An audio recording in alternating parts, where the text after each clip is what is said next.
detail bagaimana roadmapnya atau alurnya. Selalu memberikan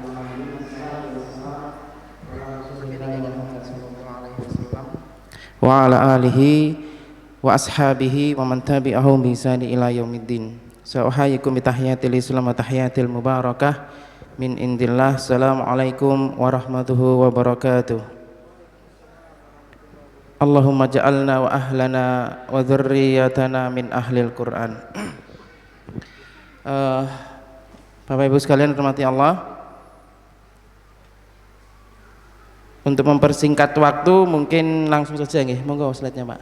Nah, jadi di usia pondasi itu nanti kita bagi menjadi dua jenjang kelompok usia atau jenjang ya, yang kita sebut sebagai usia tufulah.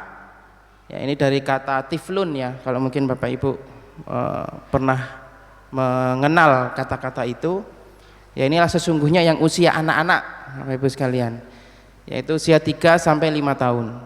Ya, kemudian di istilah kita di Rumah Tahfidz Gemilang yang kedua kita sebut sebagai usia tamyiz.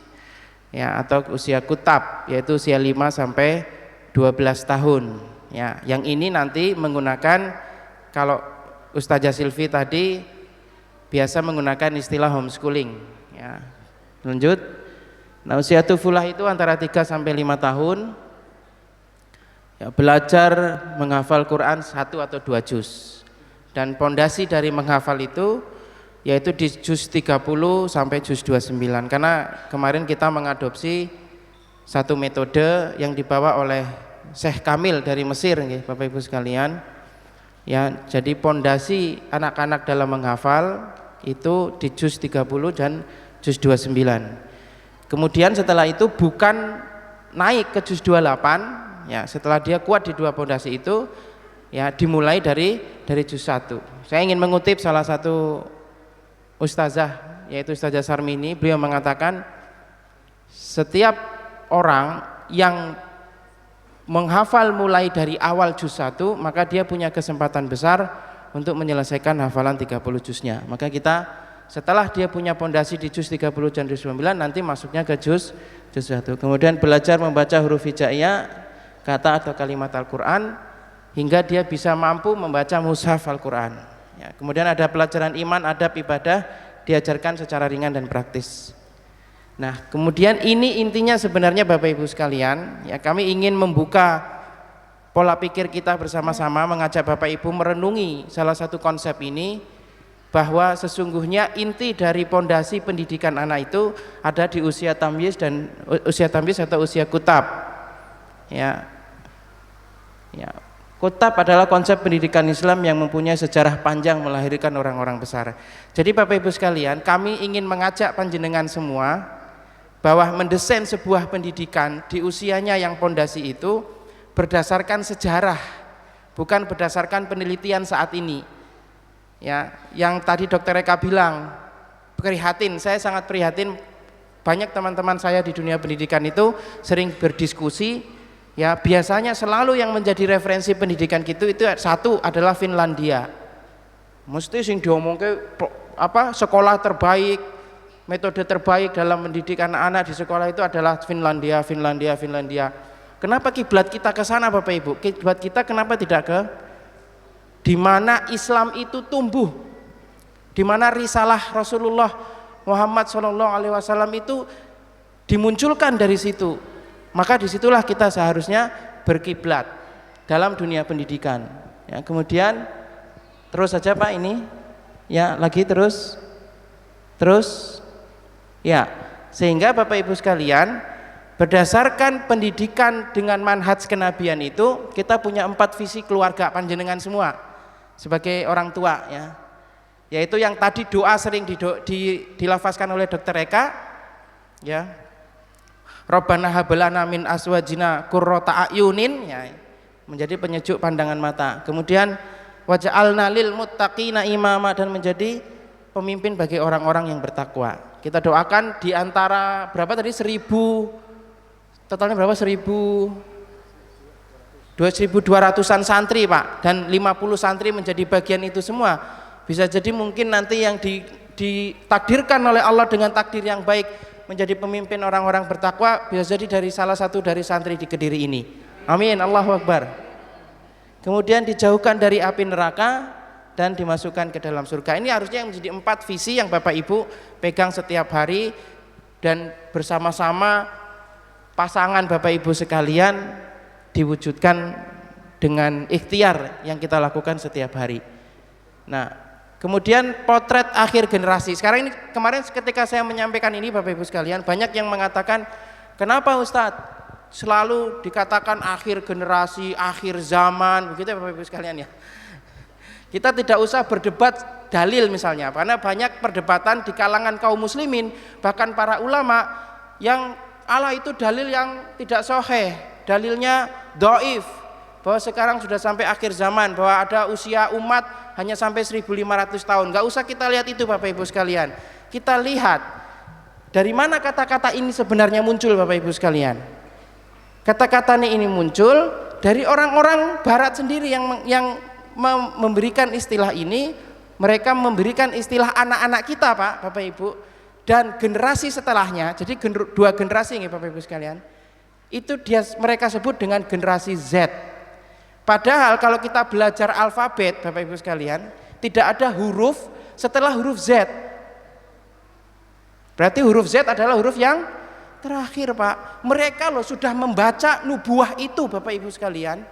Mereka yang notabene orang-orang kafir sudah membaca sinyal itu dan mengatakan bahwa ini generasi Z dan generasi setelahnya. Hanya 2 generasi Pak definisi mereka. Generasi anak-anak kita yang sekarang tadi ada di depan ini semua, dan generasi setelahnya mereka sebut generasi Z. Kalau mereka hidup sekitar 70 tahun mungkin ya, atau 60 tahun, dan mereka sudah punya anak nanti di usia 20 tahun, 25 tahun atau 30 tahun, ya 2 generasi benar Pak Bapak Ibu sekalian. Sinyal itu sudah mereka baca dan mereka siapkan bagaimana caranya menghancurkan kaum muslimin di akhir generasi ini. Ya, kemudian kita punya 3 yang harus kita siapkan Pak, yaitu generasi konseptor, yaitu melahirkan para alim dan para ulama yang mengkonsep kehidupan, mengkonsep peradaban, kira-kira begitulah. Kemudian yang kedua adalah generasi eksekutor. Ini para praktisi lah gampangannya. Yang disebutkan Dr. Eka tadi, nanti ada praktisi pertanian, peternakan, kesehatan ya, kedokteran Islam, guru-guru dari program tarbiyah dan diniyah, dan ya informasi dan teknologi, para ahli-ahli yang menguasai informasi dan teknologi. Kemudian generasi pemimpin yang tadi barusan kita berdoa bersama-sama, waja'alna lil muttaqina imama. Terus sehingga potret akhir generasi kita adalah memperbaiki generasi sebagaimana generasi awal diperbaiki. Kita lagi-lagi baca sejarah Pak. Sejarah itu kan enak kalau kita lihat sejarah Pak. Oh ini yang berhasil, fakta kan? Ini yang tidak, berarti yang berhasil yang kita ambil. Bagaimana yang berhasil? Generasi para sahabat yang tadi disebutkan oleh Dr. Eka. Maka kita memperbaiki generasi sebagaimana generasi para sahabat itu diperbaiki oleh Rasulullah. Ya, generasi 4 khalifah sampai masanya Ali. Ya, kemudian menyiapkan generasi yang akan memimpin dengan metode kepemimpinannya di atas konsep kenabian, yaitu generasi Khulafaur Rasyidin, dan menyiapkan generasi sebagaimana generasi Muhammad Al-Fatih. Bapak Ibu tahu bagaimana karakter gambaran Muhammad Al-Fatih dan masyarakatnya di situ Bapak Ibu sekalian. Di situ disebutkan Muhammad Al-Fatih dan masyarakatnya tidak pernah yang namanya meninggalkan sholat, ya, sholat 5 waktu dan sholat malam. Ya, kemudian sebagian masyarakatnya tidak pernah meninggalkan yang namanya siwak. Ya. Lalu bagaimana kondisinya saat itu disebutkan sampai saking saking makmurnya Bapak Ibu sekalian, sampai ternak pada hamil, bahasa ternak itu bunting itu sampai 2, 3, 4 Pak. Padahal yang namanya ternak itu paling 1 gitu ya Pak. Terus pohon-pohon itu sampai merunduk hampir menyentuh tanah karena buahnya yang begitu lebat. Itulah generasinya Muhammad Al-Fatih. Kemudian, nah sekarang kita bicara kurikulum Pak. Bagaimana generasi diperbaiki dan kita ingin mengajak bersama Bapak Ibu sekalian. Jadi Rasulullah Shallallahu Alaihi Wasallam itu membuat 2 fase pendidikan, 2 metode pendidikan yang itu berurutan. Yang pertama kita sebut sebagai kurikulum makiyah. Kurikulum makiyah ini nanti akan diterapkan di anak usia 5 sampai 10 tahun. Ya, parameter keberhasilannya Bapak Ibu sekalian ada 4 yang tidak boleh tertinggal, yaitu qiyamul lail, kemudian tilawah Al-Quran, sholat 5 waktu, infak dan sedekah atau sedekah. 4 hal ini yang menjadi parameter nanti di anak-anak 5 sampai 10 tahun dia mempunyai parameter 4 hal ini yang tidak boleh terlewat Bapak Ibu sekalian. Kalau kita baca, lagi-lagi baca sejarah Bapak Ibu, perintah sholat 5 waktu itu bahkan setelah perintah qiyamul lail di Quran surat Al-Muzammil. Ya, setelah diperintahkan qiyamul lail, ya, kemudian warotil Qur'ana tartila, kemudian tilawah, baru 1 tahun menjelang hijrah baru ada peristiwa Isra Mi'raj, kemudian diperintahkanlah sholat 5 waktu. Jadi kalau kita mau ngikutin nih Pak, ngikutin nih cara ngajari anak sholat, kalau ngikutin nih Pak, dan kita yakin itu berhasil karena itu sejarah, fakta sudah terjadi, maka ajarkan dulu qiyamul lail. Qiyamul lail diajarkan dulu nih, anak 5 tahun ajarkan qiyamul lail, atau 6 tahun 7 tahun ajarkan qiyamul lail. Qiyamul lail itu Pak cuman 1 kali sehari, frekuensinya tidak memberatkan anak sampai 5 kali sehari. Qiyamul lail itu cuma satu kali sehari, cuman yang dikuatkan di qiyamul lail itu mentalnya, kekuatan mentalnya. Bangun malam itu perlu mental yang kuat Pak. Bapaknya termasuk sama ibu.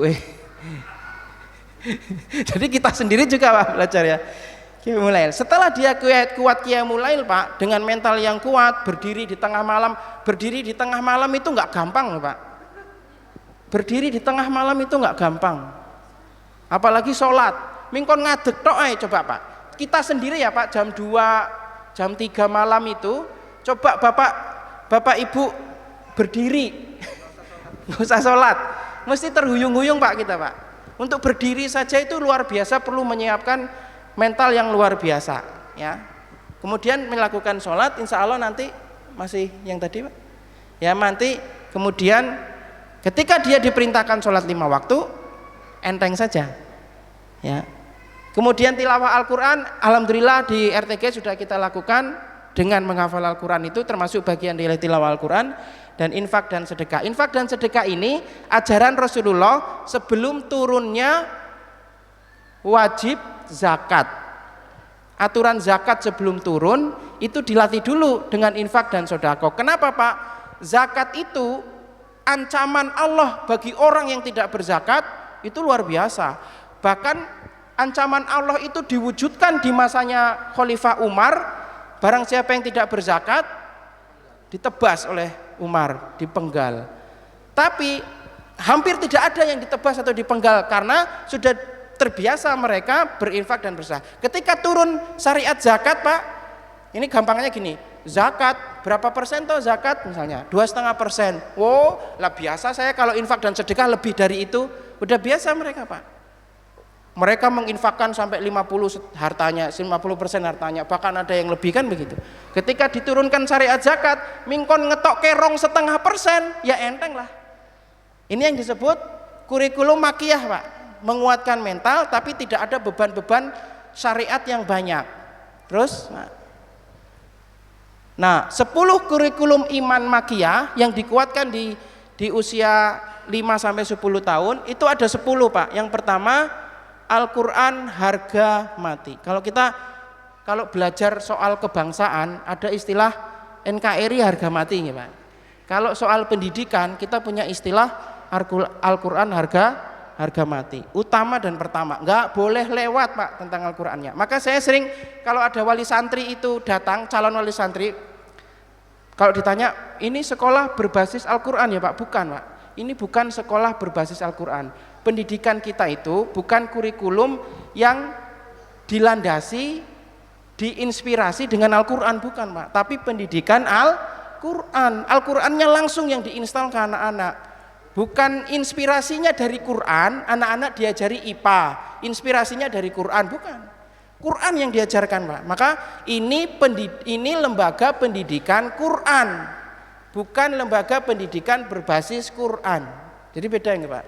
Kemudian tentang kerasulan. Jadi anak-anak diperkenalkan tentang konsep Rasul, imannya, bukan sekedar cerita sirahnya. Ya, konsep keimanan tentang Rasul itu seperti apa? Hadis sirah termasuk salah satunya. Kemudian tentang kematian dan kebangkitan. Ini banyak kemudian yang bertanya, Ustaz, kalau diajarkan anak-anak tentang kematian dan kebangkitan apa enggak nakut-nakutin, meden-medeni? Enggak Pak, jangan khawatir. Ini untuk menguatkan mental mereka. Kemudian tentu saja ada yang namanya konsep hisab. Anak-anak sudah mulai diajarkan Pak, bahwa setiap yang kita lakukan di dunia ini nanti akan pada akhirnya akan dihitung, dihisab, ditimbang, dan kita akan menerima konsekuensinya nanti di yaumul akhir nanti. Ini terus digaungkan kepada anak-anak. Kemudian jelas konsekuensi dari hisab itu adalah hanya ada dua Pak, nggak ada pilihan lain, yaitu kalau tidak surga ya pasti neraka. Ini konsep kurikulum yang harus diajarkan. Lanjut, yang keenam, antara hak dan batil, antara Adam dan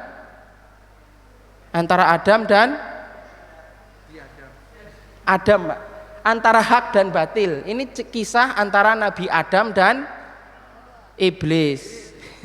Batilnya loh Pak, batilnya kan iblis.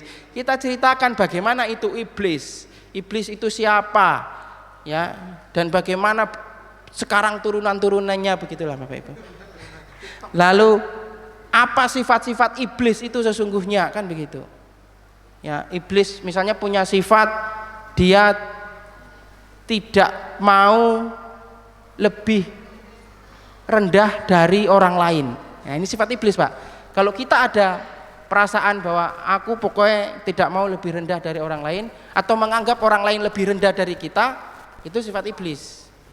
Ya, kalau sifat Adam bagaimana? Hak itu selalu kembali kepada Allah ketika dia melakukan kesalahan dan bertaubat. Ya, iblis punya sifat tidak mau menuruti perintah orang yang di atasnya. Ya, kalau dalam dunia kerja ya tidak mau turut perintah pimpinan. Ini sifat iblis Pak. Ya, sifat Adam ketika dia salah dia bertaubat. Ini disampaikan semua Pak. Kemudian tentang alam. Tentang alam alhamdulillah kita sudah punya modul yang diambil dari juz 30. Semuanya tentang alam, seperti tadi salah satunya yang disampaikan oleh Dr. Eka tentang hujan. Bagaimana sih konsep hujan sebenarnya? Konsep hujan sebenarnya kan bukan penguapan jadi awan turun, tetapi memang diturunkan oleh Allah dan Allah berkahi, Allah beri rahmat terhadap hujan itu. Karena nanti akan ada kebingungan kalau penguapan tidak bisa menjelaskan sholat istisqa. Wong ora ono penguapan lho, wis cetha-cetha ono penguangan kowe salat iki apa gunane, kan gitu Pak. Akhirnya kan dinyinyirin begitu. Salat istiqo buat apa wing cetha-cetha nang kene garing kabeh kowe njaluk udan. Kan gitu ceritanya Pak. Akhirnya anak kita ikut, oh ya bener ngopo salat. Yang kedua tidak bisa menjelaskan kenapa di negeri Jazirah Arab yang begitu panasnya Bapak Ibu sekalian, penguapan banyak dari aula itu kok nggak turun hujan di situ? Karena memang Allah tidak turunkan di situ. Saintik, ilmu pengetahuan mana yang bisa menjelaskan itu? Mentok Pak. Jadi kalau kita berangkatnya betul tadi Dr. Eka berangkatnya dari ilmu pengetahuan, mentok akhirnya. Gitu. Tapi kalau berangkatnya dari iman, berangkatnya dari Quran, nggak mentok Pak. Wis akhirnya, oh iya memang berarti di Jazirah Arab belum Allah izinkan hujan itu turun, selesai Pak. Ilmu pengetahuan apa mentok pasti kalah, sudah selesai dengan iman itu. Kemudian yang berikutnya adalah sejarah atau kisah umat terdahulu. Kemudian manusia, kita juga sudah punya modul insya Allah nanti khusus membahas manusia dari juz 30. Kemudian pengawasan yang gaib. Jadi kita biasakan anak-anak itu didoktrinasi bahwa kita ini loh sekarang ini selalu diawasi oleh sesuatu yang tidak terlihat oleh kita. Ya gitu. Termasuk Allah, termasuk malaikat yang Allah turunkan untuk mendampingi kita setiap hari. Ya jangan sampai terjadi, kan banyak sekarang Pak, saya mendapati anak-anak nih sudah umur 10 tahun, 11 tahun, 12 tahun, sudah waktunya usia tamyiz menjelang balik. Saya dapati ketika belok, loh ngapain kamu? Kok minum? Ini kan puasa. Ngumpet Pak minumnya. Karena mereka merasa nggak ada yang ngelihat minum, kan gitu. Yang dilihat nggak ada, ustadznya nggak ada, orang tuanya nggak ada. Dia nggak tahu kalau ada yang namanya pengawasan gaib, yaitu malaikat dan Allah yang mengawasi kita semua. Oke, terus, nah konsep Quran Madani setelah usia 9 atau 10 tahun hingga 12 tahun masuk ke kurikulum Madaniyah Pak, kurikulum Madinah. Kurikulum Madinah itu mulai itu Pak, syariat-syariat diberikan setelah imannya kuat, setelah adabnya kuat, syariat-syariat mulai diberikan, maka kita sebut jenjang ini konuni. Konuni dari kata konun, aturan, sudah mulai banyak aturan-aturan. Disinilah disebut sesungguhnya yang usia tamyiz. Kita kalau belajar bahasa Arab itu tamyiz itu arti katanya membedakan. Jadi dia sudah bisa membedakan mana yang hak, mana yang batil, mana yang haram, mana yang halal. Bukan nanti Pak setelah SMP. Kadang-kadang kita memaklumi ya, woyo jeh bocah, ijeh bocah, engko nek wis gede kan yo ngerti. Ini usia 9 sama 12 tahun itu Pak udah nggak bisa lagi dibilang bocah, nggak bisa lagi bapak ibu membilang dia anak-anak, karena mereka sudah harus memahami. Sehingga belajar mulai itu arkanul Islam Pak, fikih sholat, fikih puasa, fikih zakat, gitu-gitu nih Pak. Diajari fikih dasar dari yang ada di arkanul Islam, sehingga menjadi langkah awal mereka menjadi fuqaha. Kemudian dia punya konsep, akhirnya mereka punya pola pikir nanti Pak di usia ini, visi kehidupannya itu akan dia rancang berdasarkan Al-Quran yang dia pahami, bukan berdasarkan minat dan bakat. Sekarang kan banyak ya Pak, apa itu metode-metode untuk, ada yang metode scan mata gitu ya Pak, untuk mengetahui bakat anak gitu. Wis bingungi Pak sekarang itu banyak sekali metode. Wis nganggo Quran metodenya serampung Pak menurut saya Pak. Dengan Quran saja metodenya selesai. Saya sering itu kedatangan beberapa seller begitu, Pak ini bagus Pak gini-gini ya. Saya mohon maaf Pak ya, dengan halus ya, mohon maaf begini-begini gitu. Akhirnya saya yakin dengan Quran saja. Mempelajari Al-Quran berdasarkan urutan turunnya. Nanti anak-anak walaupun nanti nggak bisa 30 juz ya karena waktu Pak, tapi sudah mulai itu urutan turunnya itu dipelajari. Terus ya konsep kurikulum Madaniyah salah satunya adalah ini contoh ya, surat Al-Alaq sebagai inspirasi ilmu pengetahuan. Jadi dia mempelajari apa tentang kandungan misalnya ya, kehamilan, itu inspirasinya dari Quran. Ya ini contoh saja. Ya, kemudian konsep perbaikan diri yang utama pertama adalah diajarkan mulai usia 7 tahun sholat. Jadi konsep memperbaiki generasinya itu anak kita Bapak Ibu, konsepnya adalah konsep sholat. Ya karena itu yang Rasulullah ajarkan kepada kita, bukan yang lain-lain. Konsepnya adalah konsep sholat. Karena di dalam konsep sholat itu seluruhnya ada semua, iman ada, adab ada, gitu ya. Quran jelas ada dengan bacaan-bacaannya gitu Pak. Ya ditegakkan konun, aturannya itu mulai umur 10 sampai 15 tahun. Maka umur 10 tahun Pak kudune seharusnya ini itu sudah nggak ada lagi itu. Aduh Ustadz bagaimana ya, anak saya sudah kelas 4, kelas 5 disuruh sholat susah. Nah ini karena memang mentalitas mereka, penguatan imannya itu belum kuat di usia makiyah tadi itu Bapak Ibu sekalian. Nah kemudian setelah melewati usia 15 tahun barulah ilmu dan karya yang tadi Dokter Eka sampaikan itu Pak, ada ma'atafid itu di sini sebenarnya. Jadi mulai ilmu 15 tahun itu gini, anak saya mau saya arahkan ke situ, bukan gitu Pak. Anak saya nanti bakatnya ke sana, bukan. Apa minatnya ke IT, enggak, bukan Pak. Nanti yang kita harapkan sebagaimana dulu para ilmuwan muslim yang tadi Dokter Eka bilang seperti Ibnu Sina, kapan loh Lesinau kedokteran, dia umur berapa? Umur berapa yang Ibnu Sina? 19 tahun dia menulis menyelesaikan Al-Qanun Fitib, aturan-aturan dalam pengobatan yang kemudian diselewengkan menjadi The Canon of Medicine. Nggak ada Pak, tahu-tahu aja dikasih Allah dia kemampuan untuk itu. Jadi dikasih bakat, yang bakat itu Allah yang kasih, itu yang kita harapkan. Kalau Allah yang kasih bakatnya, udah selesai Pak, udah pasti Allah pilihkan kan, pasti yang terbaik. Bukan kita yang ngarah-ngarahkan. Kowe minate neng kene, bakatnya di sini, enggak. Kita pengen nih, mudah-mudahan Bapak Ibu doa bersama-sama, roadmap ini, peta ini itu berjalan dengan baik sesuai dengan yang Allah inginkan, sehingga nanti anak-anak Bapak Ibu di usianya 15 tahun itu kelihatan langsung, Allah yang lihatkan, oh ternyata kamu bakatnya di sini, diarahkanlah. Ya, kita kemudian membuat tadi berapa itu? Karena memang itu adalah permasalahan umat sekarang ya Pak, di dunia kesehatan. Maka buat di dunia pangan, peternakan dan pertanian kita buat. Nah, kita pengennya nih anak-anak di usia 15 tahun nih Pak, itu muncul tuh, kelihatan bakatnya. Bukan Bapak Ibu pusing akhirnya pakai metode-metode yang tadi itu talent mapping, terus apa lagi tuh? Finger, apa lagi? Pakai fingerprint, terus mata print, apa lagi? Apa itu Pak? Yang semua kok di print itu. Ini Pak berdasarkan fingerprint, ternyata bakat anak Bapak di sini, berdasarkan mata bakat anak Bapak di sini, berdasarkan beda-beda. Nah, terus akhirnya di mana? Ya maksudnya ini semua nggak apa-apa, bingung kita. Akhirnya bingung Pak dengan metode-metode itu.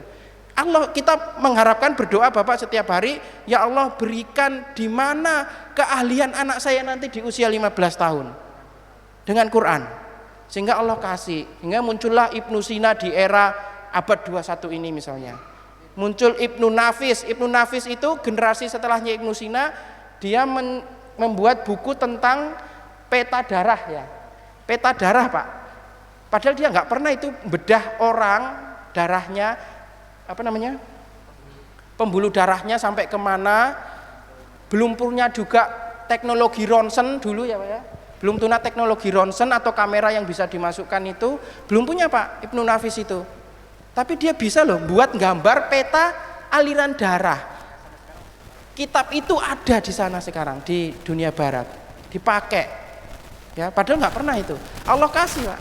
Terus ada lagi tentang tadi aljabar ya, terus banyak lah Pak, nanti Bapak searching sendiri ya di Pitagoras ya, banyak ya Bapak Ibu sekalian. Allah yang kasih bakat itu, bukan kita yang mengarahkan. Ya lanjut ya. Nah kemudian ada konsep hafal Al-Quran dalam waktu 1000 pertemuan. Ya, ini saya kira tidak usah dibahas, kita sudah lakukan Bapak Ibu sekalian. Nah kemudian, ini yang akan kita lakukan. Kita mencoba mengislamisasi kurikulum. Kalau kita menyebutnya paket A ya, karena di pusat itu homeschooling ya, di sini ya homeschooling, kita menggunakan homeschooling ya, diintegrasi dengan nilai-nilai Al-Quran. Jadi yang kayak tadi itu Pak, misalnya di tema berapa di sekolah itu ada pembahasan hujan ya, tadi terus diceritakan dari mereka tadi ya, kita ambil dulu Qurannya, bagaimana Quran berbicara tentang hujan. Terus misalnya ada pelajaran kesehatan, ada ya PJOK ya, PJOK pendidikan jasmani olahraga dan kesehatan itu tentang kebersihan gigi, sikat gigi. Kita kan punya konsep Pak, konsep Islam apa? Siwak. Kemudian kita berikanlah itu tentang siwak, bagaimana caranya melakukan siwak, terus kenapa begini, kenapa begitu ya. Terus tentang olahraga tadi itu ya, olahraga kan sekarang banyak ya Pak, sepak bola, badminton, apalagi voli ya, itu yang bola semua Pak, yang nggak bola Pak misalnya bulu tangkis, bulu ya bukan bola ya. Kemudian apa lagi, sepatu roda ya, macam-macam ya. Kita ambil olahraga itu konsep Islam sebenarnya bagaimana, oh ketemu ternyata berkuda, berenang, bela diri, memanah, udah kita selesai Pak. Sejarah sudah membuktikan gitu ya. Kalau sekarang ada sepak bola misalnya, sepak bola itu salah satu fungsi sosialnya pemersatu bangsa. Faktanya yang dilihat anak kok beda. Kalau ada orang sepak bola malah tawuran. Jangan Pak, itu kan berdasarkan kekinian yang belum terbukti mendidik mereka. Yang sudah terbukti mendidik mereka sejarah, yaitu 4 itu sudah lakukan Pak, selesai. Gitu ya. Kemudian misalnya inspirasi matematika ada di beberapa surat, nanti bisa sama-sama kita pelajari. Sains juz 30 modul manusia dan alam. Lanjut. Ya, bahasa. Nah, ini Pak, bahasa itu ada istilah di dalam pendidikan. Bahasa ibu itu bahasa yang sekarang diwariskan dari Bapak Ibu sekalian di daerah mana? Kediri ya bahasa Jawa Timuran, tambah bahasa Indonesia. Itu bahasa ibu karena diajarkan oleh orang tua. Jogja ya bahasane bahasa Jawa yang rada alus sithik ya daripada Jawa Timur. Jogja kan terkenal katanya sing apa? Bukan alon-alon waton kelakon ya Pak ya. Nek Jawa Timur katanya waswus gitu Pak ya. Hantam apa bras gitu nek Jawa Timur itu. Nek Jawa itu alon-alon waton kelakon, itu bahasa Jawanya begitu. Nah, kalau Jawa Timuran bonek ya. Bonek, bondo nekat. Nah, kemudian bahasa peradaban itu sesungguhnya adalah bahasa Quran. Yaitu bahasa Arab, ya lughatul Arab wa hiya lughatul jannah wa hiya lughatul Quran. Dia adalah bahasa Quran dan dia adalah bahasa jannah kita, bahasa surga. Nah, ini yang juga menjadi sekarang yang bahasa peradaban sekarang adalah bahasa yang dikuasai oleh mereka adalah bahasa Inggris. Maka kita pondasinya Pak, harusnya kita karena dalam rangka mendidik generasi, pondasinya adalah setelah bahasa ibu dikuasai, jangan ke bahasa Inggris. Ini keliru Pak, salah. Maka salah konsep. Setelah bahasa ibu dikuasai, anak-anak diajarkan bahasa Arab. Ya, karena dengan kosakata yang sama di bahasa Inggris misalnya menguasai 5.000 kosakata, di bahasa Arab menguasai 5.000 kosakata. Ini sejarah lagi-lagi ya Pak. Itu orang-orang lebih cerdas dengan menguasai bahasa Arab dengan kosakata yang sama. Karena ini sejarah. Ya, akhirnya inilah yang kemudian dihilangkan dari dunia pendidikan. Ya, mohon maaf Bapak Ibu sekalian, malah bahasa Inggris yang diutamakan. Lanjut. Ya, landasan ilmu adalah membaca sebelum menulis. Ya, kemudian setelah itu menulis. Lupa saya. Jadi ada yang kurang satu Pak, menghafal sebelum menganalisa. Jadi ini sunnatullahnya belajar itu menghafal sebelum menganalisa. Maka seperti yang tadi Dokter Eka katakan, kita kemudian di usia makiyah Pak, kita nggak ajarkan anak-anak menganalisa. Maka seluruh soal-soal cerita itu kita hapus di usia di usia makiyah 5 sampai 9. Misalnya ada pelajaran matematika nih, yang tadi kan soal cerita tuh Pak. Soal cerita jarak ini ke sini dari sana ke sana dengan waktu ketemu di mana. Ya nggak usah dibahas ketemunya di mana Pak, dihitung aja udah. Berarti ini operasi hitungnya ini perkalian atau pertambahan, diajarkan Pak. Dan dasar dari perkalian itu bukan diajarkan logikanya. Yang kita koreksi dalam dunia pendidikan sekarang mengajarkan logika dulu. Misalnya 3 dikali 4 itu berarti 3 ditambah 3 ditambah 3 ditambah 3 sama dengan 12. 3-nya ditambahkan 4 kali. Ini kita ngajarin logika. Nggak perlu Pak. Ingat prinsip dalam pendidikan tadi itu, dan ini sejarah yang sudah terbukti adalah menghafal sebelum menganalisa atau melogika. Maka 3 dikali 4 ini Bapak punya tabel perkalian sudah Bapak buat dari perkalian 1 sampai 10 hafal 0. Kan dia sudah dilatih Pak dengan ngapal Quran tadi. Perkalian 1 sampai 10 udah 1 kali 1 1. 3 kali 4 berapa? 12. Bagaimana caranya? Nanti. Gitu Pak. Yang penting dihafalkan dulu 3 kali 4 12. Ya, karena kalau di logika nanti nggak masuk lagi Pak. Kata Dokter Eka tadi 3 kali 4 12. 3-nya 4 kali atau 4-nya 3 kali. Nanti kalau 3 kali 100 Ini cara ngerjainnya anak gimana Pak? Itu ada kepala itu orang tua motor neng SD ini 2 kali 8 Mas, itu artinya ya 8 kali 2 kan 8 kali. Apanya ya 8 kali? 2-nya. Berarti 2 tambah 2 tambah 2 8. Bener begitu cara saya ngajari gurunya. Iya, saiki kalian nek 100 atau 1000 kali 2. Iya caranya 1000 kali 2.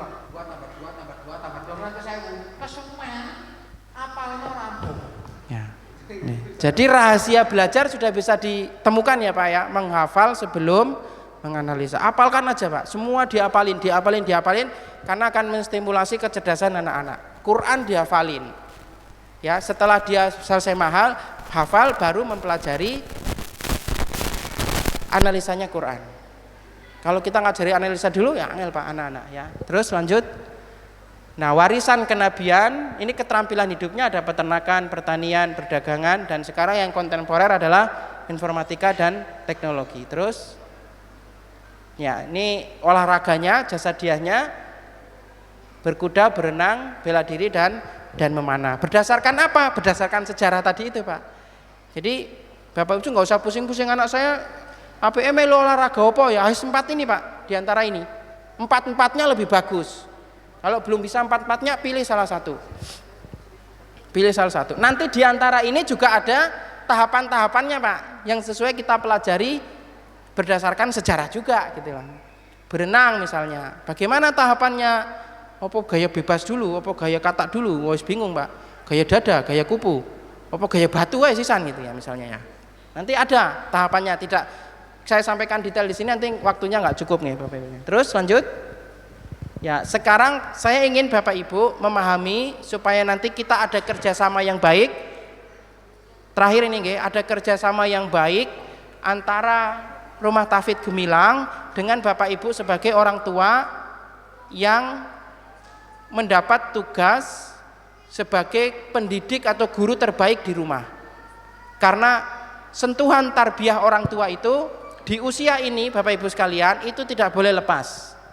Satu, nah ini yang harus dipahami Pak, bukan penitipan anak, karena anak harus mendapatkan sentuhan tarbiyah langsung dari orang tuanya di rumah. Itulah mengapa ini juga berdasarkan sejarah ya Bapak Ibu. Mengapa kita selalu banyak itu orang tua santri, Ustaz, gimana kalau dibuka kelas full day gitu ya, atau mukim, anak-anak titip ke sisa Ustaz, pokoknya aku pasah bongkoan dia tinggal di situ wis karo ustate, wis mangan turu karo ustate gitu kan misalnya. Di usia ini ya Pak ya. Karena kita menginginkan anak masih mendapatkan sentuhan tarbiyah langsung dari orang tuanya. Pendidikan langsung dari orang tuanya. Contoh. Contoh. Misalnya Bapak Ibu mendidik anak-anak untuk tidur siang. Kan itu salah satu SOP nggih, kalau yang di kelas pagi ya. Kalau di kelas sore ya jelas orang tidur siang ya. Tidur siang di rumah itu satu energi yang luar biasa bagi Bapak Ibu. Benar, masih ada keluhan anakku loh Pak, nggak mau Ustaz, nggak mau tidur siang, wangele pol di tidur siang tidur siang itu salah satu loh Pak. Sentuhan Bapak Ibu dalam mendidik anak tidur siang itu nanti luar biasa yang Allah berikan keberkahannya. Satu misalnya itu ya, contoh. Nah kemudian waktu-waktu yang penting yang tidak boleh terlewat bersama panjenengan semua, bersama anak-anak, subuh tidur siang, asar, isya tidur di awal malam. Ini waktu-waktu yang Bapak Ibu usahakan jangan terlewat. Kalaupun terlewat ya hanya sekali 2 kali saja gitu ya Bapak Ibu ya. Bukan setiap hari rutin terlewat karena kesibukan. Lanjut. Anak-anak belajar menjadi tangguh menghadapi situasi yang sulit dalam belajar seperti bosan, ngantuk, lelah. Maka kalau ditanya bagaimana Ustaz di RTG kok nggak ada konsep belajar sambil bermain ya, karena kita ingin mendidik anak-anak seperti ini Pak, bukan menghindari kesulitan. Sekarang kan nun sewu nih Bapak Ibu ya, pendidikan sekarang itu konsepnya justru mengajari anak-anak menghindari kesulitan. Supaya anak-anak nggak bosan, maka dibuatlah metode belajar sambil bermain. Dibuatlah belajar sambil bernyanyi. Kalau dengan nyanyi cepet apa loh Ustadz? Bukan soal cepat hafalnya Pak. Mungkin dengan nyanyian anak-anak kemudian cepat hafal. Ya, tetapi dia tidak punya mental Pak untuk menghadapi kesulitan dan melewati kesulitan itu. Akhirnya sampai sekarang Pak, setiap ada kesulitan, nanti ketika dia dewasa nih Pak, dia bagaimana caranya lari dari kesulitan itu, bukan dihadapi dan dilewati. Ya, kemudian tahan berlama-lama tilawah Al-Quran atau murojaah 1 jam. 1 jam itu anak-anak Bu, 1 juz. 1 juz itu anak-anak belum bisa kayak orang dewasa ya. Dia paling tidak perlu 1 jam. Jadi Bapak Ibu bisa bayangkan tadi yang Dokter Eka ceritakan, jangankan anak-anaknya, orang tuanya lo nggak tahan. Duduk 1 jam nyimak murojaah anaknya. Nah ini harus dilatih. Lanjut. Ya, iman, adab dan Al-Quran menjadi kurikulum utama dan pertama sebelum ilmu yang lainnya. Jadi 3 pilar kurikulum pendidikan kita yaitu iman, adab, dan Al-Quran. Kemudian menghafal sebelum menganalisa, membaca sebelum menulis, belajar tidak sambil bermain, dan belajar itu bukan bermain. Jadi beda nggak Pak? Situasi belajar disetting belajar, situasi bermain disetting bermain. Lanjut. Guru adalah ahli ilmu bukan pendongeng atau badut. Jadi guru ini Pak, dia ahli ilmunya anak-anak. Ya, Bapak Ibu itu guru ini Pak, bukan babysitter. Guru ini ahli ilmunya anak-anak. Guru bukan customer service atau front office. Bapak itu bukan membeli sesuatu di sebuah toko dan ada front office-nya atau ada customer service-nya. Guru bukan itu. Kemudian orang tua wali santri bukan customer atau bukan konsumen. Bapak itu bukan sedang saya bayar anak saya dididik, bukan Pak. Bukan soal itu.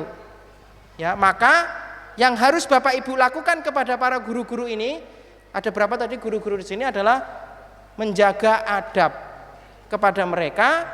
Semoga Allah berikan keberkahan ilmu kepada anak Bapak Ibu sekalian.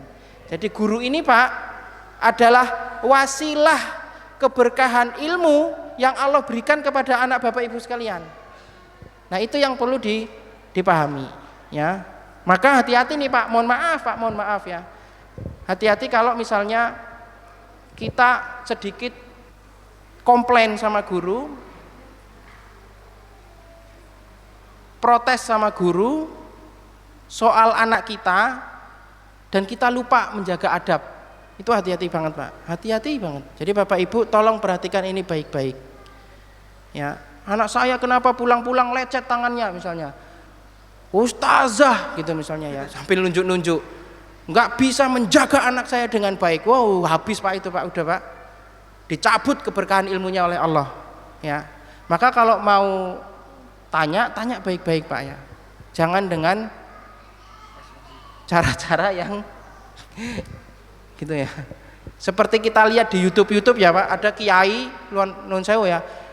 Ya Allah mesakno banget itu Pak kiai didatangi oleh orang tua santri, tunjuk-tunjuk gitu ya. Kau itu kiai gitu ya. Luar biasa ya Pak ya. Pernah ya lihat ya di YouTube itu ya. Anak saya sudah bayar mahal gitu ya. Kiai nggak bisa menjaga anak saya ya, gara-gara anaknya melakukan kesalahan, nggak tahu ngapain, kabur dari pondok, kemudian kedapatan ustadznya, dilaporkan ke kiai, di sidang anaknya dikeluarkan dari pondok. Kalau nggak salah di Jawa Timur ya, atau di mana ya, saya lupa ya. Terus orang tuanya karena dia anggota dewan, punya power gitu Pak, datang ke pondok pesantrennya, ngelabrak rumah kiainya, ditunjuk-tunjuk kiainya, padahal kiainya cuma duduk diem aja gitu ya. Sampai santri yang lain belain itu, sampai awas kamu, saya polisikan kamu semua begitu ya. Kiai kamu itu tidak becus jadi kiai misalnya gitu ya Bapak Ibu sekalian. Nanti misalnya ustazah itu sebenarnya tidak becus ngajar anak saya misalnya begitu ya. Atau bahasa yang sedikit halus, lebih halus dari itu Pak. Dengan protes, bagaimana ustazah? Seharusnya ustazah itu kan mendidik dengan baik anak saya. Kok anak saya sampai begini misalnya? Halus ya Pak ya. Hati-hati Pak. Hati-hati. Kemarin tuh di pusat saya salut Pak, sampai nangis orang tua luar biasa ya. Anaknya itu sobek Pak lidahnya, tabrakan sama anak santri lain, anaknya salah satu ustazah. Lagi bermain tabrakan. duer, yang anaknya ustazah ini dilala yang nggak lecet nggak apa, si anaknya ini sobek. Begitu ditanya kenapa anak saya ustazah, gitu dia bilang, oh ya bunda ini begini, dia tadi bermain sama waktu sebelum dijemput, biasa kan sebelum dijemput kan anak-anak bermain sambil nunggu, kok dia kayak tabrakan gitu, terus tiba-tiba sobek lidahnya, darahnya keluar. Itu dia nggak ngapa-ngapain ibunya, bu, oh ya saja, saya cuma bisa minta tolong saja, nggak diantarkan ke rumah sakit. Begitu diantar ke rumah sakit, waktu itu diantar sama Bu Santi ya, itu dia sama ayahnya kan guru di, saya lupa di mana, datang juga naik motor. Terus apa yang dikatakan ayahnya?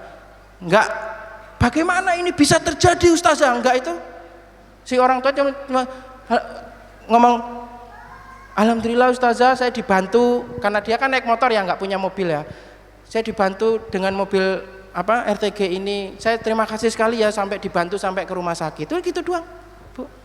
Begitu, dan saya terima kasih, Dok. Saya kira tidak perlu ditungguin, saya sudah ada saya sama istri saya. Mungkin ustazah mau kembali ke rumah tahfidz silahkan gitu. Gitu, Bu. Luar biasa, Bu, orang tua, Bu. Jadi kira-kira bisa nggak begitu, Bu?